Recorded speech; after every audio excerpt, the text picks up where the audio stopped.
Hello friends welcome to my channel.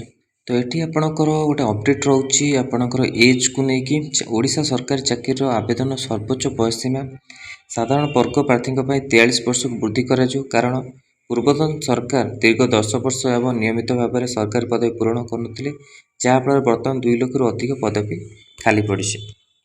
बहु वर्ष नियमित सरकारी पदवी पूरण न आम मानकर बयस धार्य होता बयसठार अधिक हो जाए। पूर्वतन सरकार को समस्त सरकारी चाकरी आवेदन बयस सीमा 43 को वृद्धि करने नवेदन कराइला कि सरकार 38 वर्ष को 3 वर्ष वृद्धि करते फल बहु मेधावी छात्र छात्री परीक्षार वंचित होते।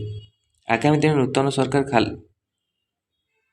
सरकार खाली पड़ी पदवी गुड़िक शीघ्र पूरण करने घोषणा कर आम नूतन सरकार अनुरोध करुचु ओडिशार सरकारी चाकरी आवेदन सर्वोच्च बयस सीमा साधारण वर्गों 43 वर्ष को वृद्धि कले सारा ओडिशार छात्र छात्री मैंने विशेष उपकृत होते। ओडिशा छात्र छात्री मान दृढ़ विश्वास अच्छी आम मान नूतन सरकार आम निराश करेंगे। तो यहाँ आपणकर रोचे यठार आमको ट्विट्रे को पोस्ट करा पड़ो आ ट्विट्रे जाक ट्वीट करेंगे जहाद्वारा आपणकर कौन ये 38 वर्ष जो अच्छी आपण को वृद्धि हो पार आपणकर आग को जो अच्छी रिक्वायरमेंट बाहर आप एज इश्यू रही।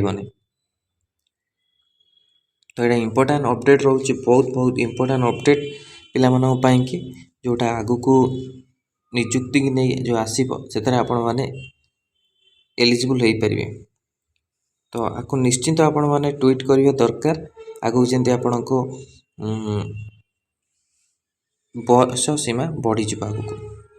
तो ये पोस्ट को मुझे टेलीग्राम चैनल रे अपडेट आपण को पीडीएफटा तो ता सहित आपण को आर जो अच्छी आमर एक्स रे ट्वीट रे आपण ट्वीट करें से ट्वीट करूँ सब आगू जमी आपणकर जो एज अच्छी से वृद्धि हो। तो ये इंपोर्टां अपडेट था आपण मन कि जहाँ भी आप निजुक्ति बाहर तापाई बहुत इंपोर्टां बहुत पिला माने एलिजिबल थे किंतु अप्लाई करें आगू जी बयस सीमा आप कमी जाए। तो आप ट्वीट करूँ आमती आपणकर एज जो अच्छी आगू को बढ़ू इनक्रीज हो आ पिला माने अप्लाई करूँ। तो यहाँ इंपोर्टां अपडेट वीडियो भल लगी लाइक और शेयर करूँ आम चैनल प्रथम थर पाई चैनल को सब्सक्राइब करूँ और कंटेंट बेल आइकन को क्लिक करूँ जब समस्त वीडियो नोटिफिकेशन आपण पारे पहुँच पार। धन्यवाद।